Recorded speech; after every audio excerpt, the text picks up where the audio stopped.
So, on my trip when I was traveling, I also went to Tintagel, Cornwall. And there were some things I noticed when I was traveling around.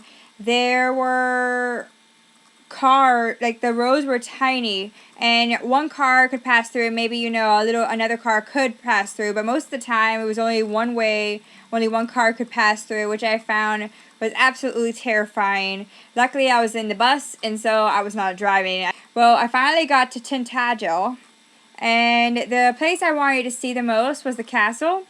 According to legend, King Arthur was conceived here. And then there's also the part of the legend where this is the whole storyline of King Mark, Tristan, and Isolde supposedly happened in this area, and they're buried somewhere in this town, like out in the outskirts. Whether or not that is true, I do not know, but there's a lot of legends surrounding this little tiny town. It is absolutely adorable. The town itself, the people are absolutely very kind. Although there is one place I went to, the lady thought I was stealing. I was not stealing, but anyway, that was not the point. So I went to the castle, and I was just, walking around and checking everything out. And it's separated on two. One is a little island, and the other one is part of the mainland. And you have to have somewhat sort of fitness when walking around here. Although you could pay to go from the town into the castle, but not walking around the castle. You could pay, I think it was €2 a ride.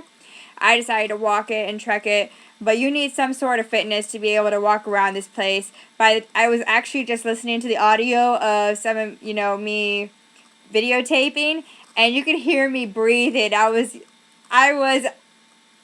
breathing pretty hard. I was just like, anyway. So I was walking around the castle, and here I am on the island part of the castle. It had a lot of ruins. Luckily, there were signs everywhere that told you exactly where you were. It would say, oh, this was the main garden, this was the armory, this was the chapel. And it was absolutely gorgeous seeing the water there, just...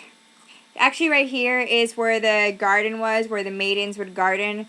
And they also had this area that I was actually excited about. I absolutely love tunnels. You guys should know that. I love tunnels. See? Tunnel.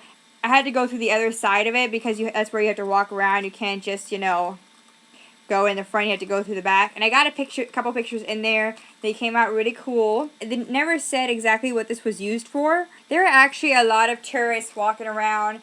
Everyone was just checking everything out. And people were very nice, very kind. And because I was alone, so I would ask for people to help me take pictures, or they would offer. And I was very happy about that. This right here is the chapel area. I got a decent picture. I had to use a timer. And that in the far off is the Camelot Hotel. I did not stay there. I stayed out in Bodmin because it was cheaper for me to do that and just take the bus out to Tintagel. The family I was actually staying with, they were trying to correct me on everything I said because I said it wrong. Here, I went down towards the caves. And this is where Merlin's cave was. I'm actually panning over to that now. There it is. That is Merlin's cave. Supposedly, he helped King Arthur with his life and everything. And this video clip is taken from the hotel, which is across the way. That is my trip to Tintagel. I hope you enjoyed it. Like and subscribe. Bye!